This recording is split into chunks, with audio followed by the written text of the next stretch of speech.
Gentiles have nothing to do with us. They are not our brothers. They are not our cousins. They are not anything to us. Now, let's go a little further here. Let's go to the book of Joel. Right? One book over. Let's go to Joel. We're going to look at chapter 3 here. Let us read verses 1 through 9 here. It says, "For behold, in those days and in that time, when I shall bring again the captivity of Judah and Jerusalem, I will also gather all nations and will bring them down into the valley of Jehoshaphat, and I will plead with them there for my people, and from my heritage Israel, whom I have scattered among the nations, and parted my land. And they have cast lots." Look at what they're doing. They have cast lots for my people, and have given a boy for a harlot. That's a miracle. And sold a girl for wine, that they might drink. See that, my sister and brother? Now let's jump down here to verses 5. Look what it says. "Because ye have taken my silver and my gold, and have carried into your temples my goodly pleasure thing, the children also of Judah and the children of Jerusalem have ye sold unto the Grecian, that ye might remove them far from their border. Behold, I will raise them out of their places, whether ye have sold them, and will return your recompense upon your own head. And I will sell your sons and your daughters into the hands of the children of Judah, and they shall sell them to the Sabans, to a people far off, and the Lord has spoken it, proclaiming ye them among the Gentiles. Prepare war, wake up the mighty men. Let all the men of war draw near, let them come." Now look what he's saying here. He's saying here about what you did to them. He said he's going to do it right back to you. And then he said, now go and proclaim that. Tell the Gentiles what they got coming. See, because they did this to our ancestors, and he says he can do the same thing to them, which is why they are the Gentiles. They have nothing to do with us. Now, let's go to the book of Ezekiel. Let's go to the book of Ezekiel here. Now watch it, my sister and brother. Ezekiel, the 4th chapter. Let's look at verses 8. And we're going to read down. He says, "And behold, I will lay bands upon thee, and thou shalt not turn thee from one side to another, till thou hast ended the days of thy siege. Take thou also unto thee wheat and barley, and grains, and lentils, and millets, and fetch it, and put them in one vessel, and make thee bread thereof according to the number of the days that thou shalt lie upon thy side. 390 days shalt thou eat thereof. And thy meat which thou shalt eat shall be by weight, 20 shekels a day, for time to time shalt thou eat it. Thou shalt drink also water measured 6 parts of an hin, for time to time shalt thou drink.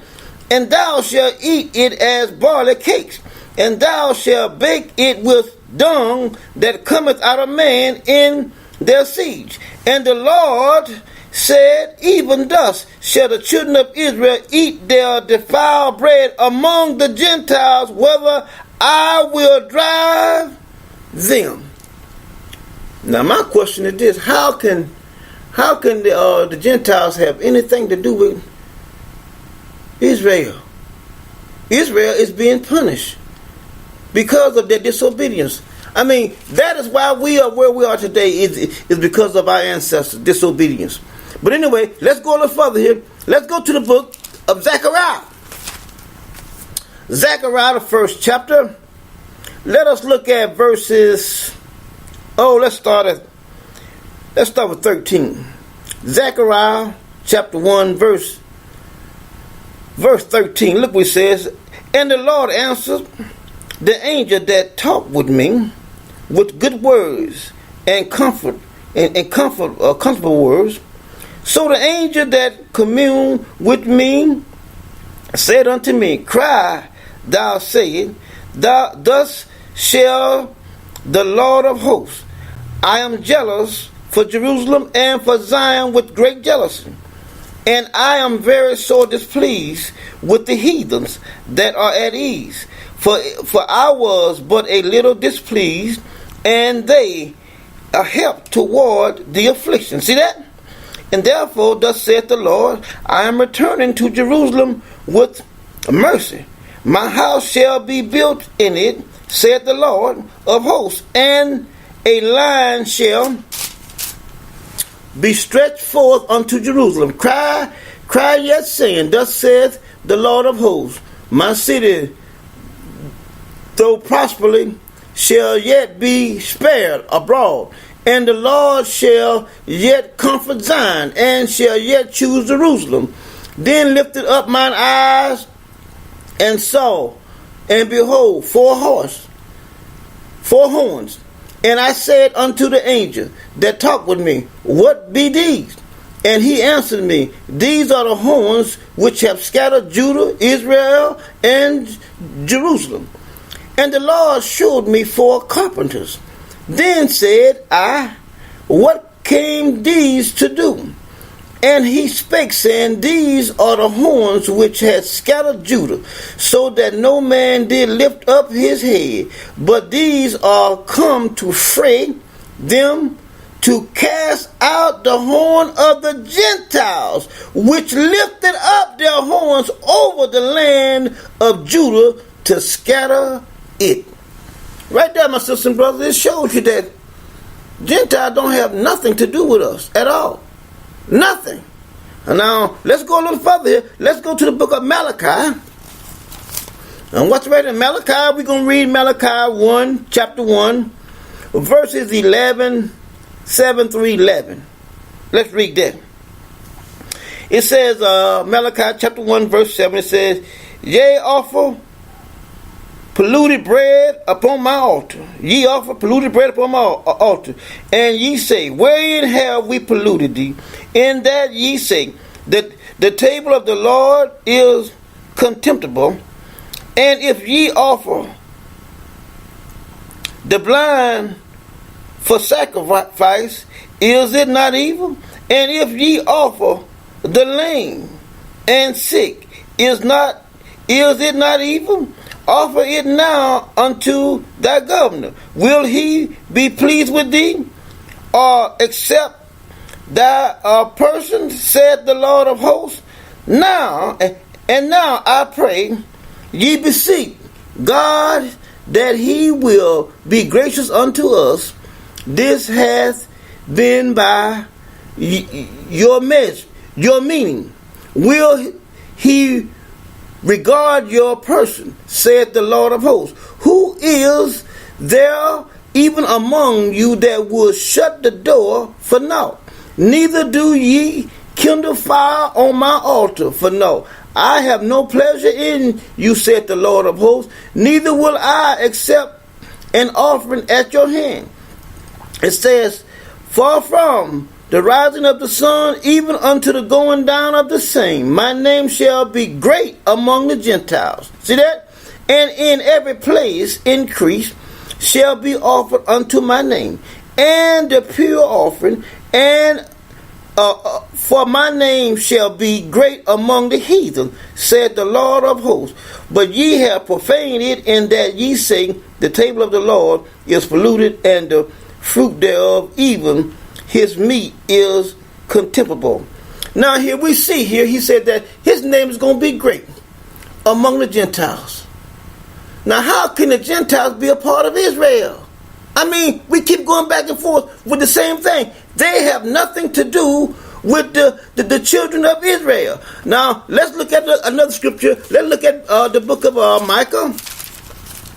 Let's look at Micah. Let's go to the book of Micah, chapter 5. Micah chapter 5. Let's look at verses 5 here. Let's look what it says here.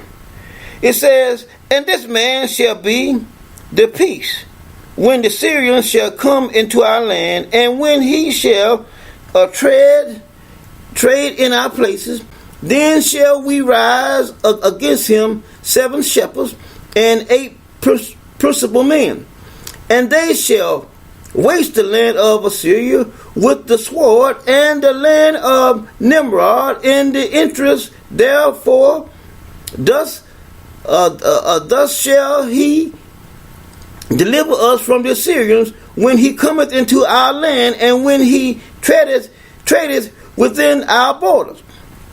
And the remnant of Jacob shall be in the midst of many people. Now listen to it now. The remnant of Jacob shall be in the midst of many people, as a dew from the Lord, as the showers upon the grass, that tarrieth not for man, nor waited for the Son of Man.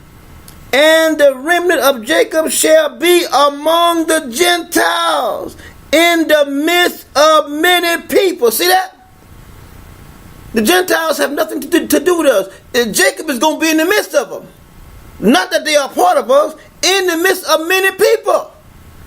Now he goes on here.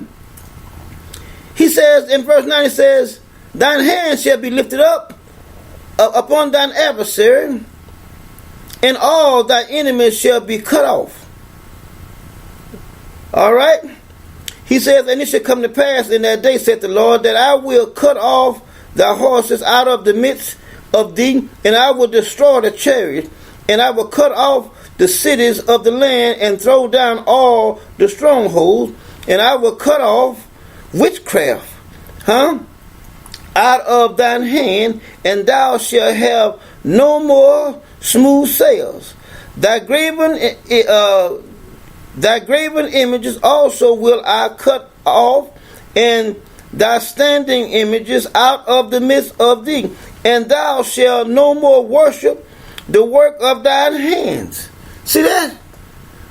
The Gentiles have nothing to do with us. They are not a part of the Hebrew Israelites. Now let's look at something else here. The Christians, they are always talking about the dead in Christ shall rise, and those that remain shall be caught to meet him in the air.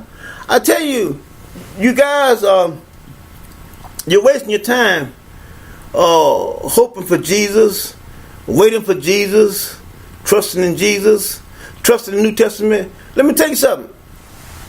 If you don't come out of Lucifer's house, you're going to be destroyed. I'm talking to all the Christians out there, because I know some of you guys following us. And also, I want you guys to share this video with your Christian family members, because they need to know the truth. They need to come out of Lucifer's house, because there isn't any hope in Lucifer's house for them. If you are a so-called African American and you think that you might be Hebrew, you need to take heed to what we're saying here at LouderMeNoMore.org.